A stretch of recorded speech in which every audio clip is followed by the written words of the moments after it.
Il faut sans doute une bonne santé pour faire du sport et Yacouba Ouedraogo est dans ce studio pour nous parler de sport. Bonsoir Yacouba. Bonsoir John. On commence par la Tunisie qui tient son meilleur classement FIFA. Et oui John, avec les nombreux matchs amicaux du mois de mars, des changements importants sont à noter côté africain. La Tunisie a accentué son statut de leader et profité de ses victoires face à l'Iran et au Costa Rica pour gagner 3 et 9 rangs au niveau mondial. Elle est 14e, le meilleur classement de son histoire. Le reste du podium africain est inchangé avec le Sénégal et la RD Congo, en dehors de la Tunisie et du Sénégal. Pour ce qui est des autres mondialistes africains, l'Égypte est descendue de 3 matchs, tandis que le Nigeria a gagné 5 places. Et enfin, statu quo pour le Maroc.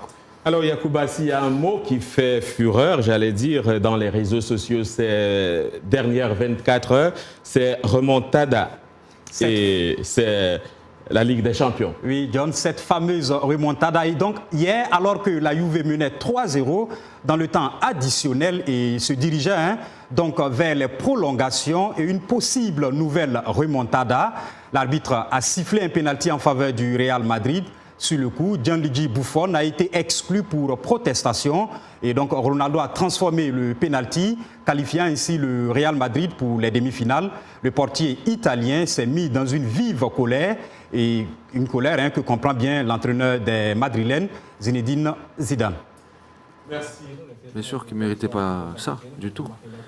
Mais en même temps, ça aussi, on ne peut pas le changer aujourd'hui.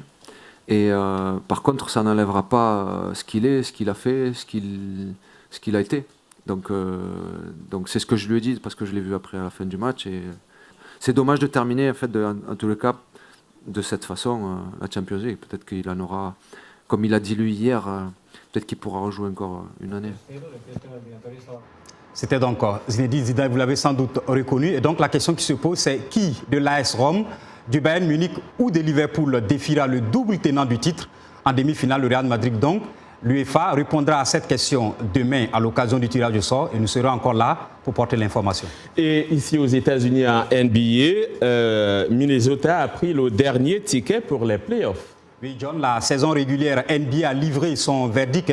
Minnesota a décroché le dernier ticket la nuit dernière. Les playoffs débutent dès ce samedi. À l'Est, les Sixers affronteront Miami Heat, tandis que Milwaukee sera opposé aux Celtics de Boston. À suivre aussi, toujours à l'Est, les oppositions Toronto Raptors, Washington Wizards et Cleveland Indiana Pacers. À l'Ouest, ça commence avec du lourd, la revanche en l'air entre les Warriors et les Spurs. Deux franchises qui ne sont visiblement pas au mieux pour attaquer les phases finales, donc les playoffs. Minnesota sera opposé aux Rockets, Portland fera face à la Nouvelle-Orléans et Oklahoma City jouera le Utah Jazz. Yacouba Ouedraogo, on vous retrouve demain. Merci. Merci à vous.